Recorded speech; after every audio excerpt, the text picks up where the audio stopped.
ಇನ್ನು ಜೆಡಿಎಸ್ ನಾಯಕಿ ಚೈತ್ರಾ ಪುತ್ರನ ಕಿರುಕುಳಕ್ಕೆ ಯುವತಿ ಆತ್ಮಹತ್ಯೆ ಮಾಡಿಕೊಂಡಿದ್ದಾರೆ. ಮೃತಳ ತಾಯಿ, ಸಹೋದರ ಈಗ ಗಂಭೀರ ಆರೋಪ ಮಾಡ್ತಾ ಇದ್ದಾರೆ. ಮತ್ತೊಮ್ಮೆ ಕಂಪ್ಲೇಂಟ್ ಕೊಟ್ಟಿದ್ದಾರೆ. ಈಗ ಅತ್ಯಾಚಾರ ಮಾಡಿ ದೈಹಿಕ ಕಿರುಕುಳ ಕುರಿತು ಎಸ್ಪಿಗೆ ಕಂಪ್ಲೇಂಟ್ ಕೊಟ್ಟಿದ್ದಾರೆ. ಜೆಡಿಎಸ್ ನಾಯಕಿ ಚೈತ್ರಾ ಪುತ್ರನ ಕಿರುಕುಳಕ್ಕೆ ಯುವತಿ ಆತ್ಮಹತ್ಯೆ ಮಾಡಿಕೊಂಡಿದ್ದಾರೆ. ಅತ್ಯಾಚಾರ ಮಾಡಿ ದೈಹಿಕವಾಗಿ ಕಿರುಕುಳ ಕೊಟ್ಟಿದ್ದಾರೆ ಹೀಗಂತ ಮತ್ತೊಮ್ಮೆ ಕಂಪ್ಲೇಂಟ್ ಕೊಟ್ಟಿದ್ದಾರೆ. ರೌಡಿಗಳಿಂದ ದೂರು ನೀಡದಂತೆ ಬೆದರಿಕೆಯನ್ನು ಕೂಡ ಹಾಕಲಾಗ್ತಾ ಇದೆಯಂತೆ.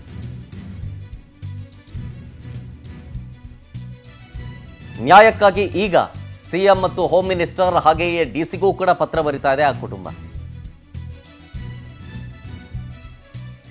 ಮೃತಳ ತಾಯಿ, ಸಹೋದರ ಗಂಭೀರ ಆರೋಪ ಮಾಡ್ತಾ ಇರೋದು. ಈಗ ಎಸ್ಪಿಗೂ ಕಂಪ್ಲೇಂಟ್ ಕೊಟ್ಟಿದ್ದಾರೆ, ಸಿಎಂಗೂ ಕೊಟ್ಟಿದ್ದಾರೆ, ಹೋಮ್ ಮಿನಿಸ್ಟರ್ಗೂ ಪತ್ರವನ್ನು ಬರೆದಿದ್ದಾರೆ.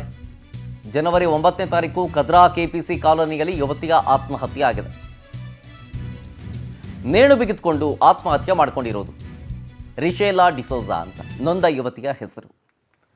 ಕಾರವಾರ ಜೆಡಿಎಸ್ನ ನಾಯಕಿ ಚೈತ್ರಾ ಅಂತ ಹೆಸರು. ಚೈತ್ರಾ ಕೊಟಾರಕರ್ ಇವರ ಪುತ್ರನ ವಿರುದ್ಧ ಆರೋಪಗಳನ್ನು ಮಾಡಲಾಗ್ತಾ ಇದೆ. ಚೈತ್ರಾ ಪುತ್ರ ಚಿರಾಗ್ ಈತನ ಕಿರುಕುಳದಿಂದಲೇ ಆಕೆ ಆತ್ಮಹತ್ಯೆ ಮಾಡ್ಕೊಂಡಿದ್ದಾಳೆ ಅಂತ ನೊಂದ ಕುಟುಂಬಸ್ಥರು ಆರೋಪ ಮಾಡ್ತಾ ಇದ್ದಾರೆ. ದೂರು ಕೂಡ ಕೊಟ್ಟಿದ್ದಾರೆ. ಆದರೂ ಯುವಕನನ್ನ ಅರೆಸ್ಟ್ ಕೂಡ ಮಾಡಿಲ್ಲ ಪೊಲೀಸರು, ನಿರ್ಲಕ್ಷ್ಯ ತೋರ್ತಾ ಇದ್ದಾರೆ ಅಂತ, ರಾಜಕೀಯ ಪ್ರಭಾವದಿಂದ ಪೊಲೀಸರ ಮೇಲೆ ಒತ್ತಡ ಹೇರ್ತಿದ್ದಾರೆ ಅಂತ ಆ ನೊಂದ ಕುಟುಂಬ ಆರೋಪ ಮಾಡ್ತಾ ಇದೆ.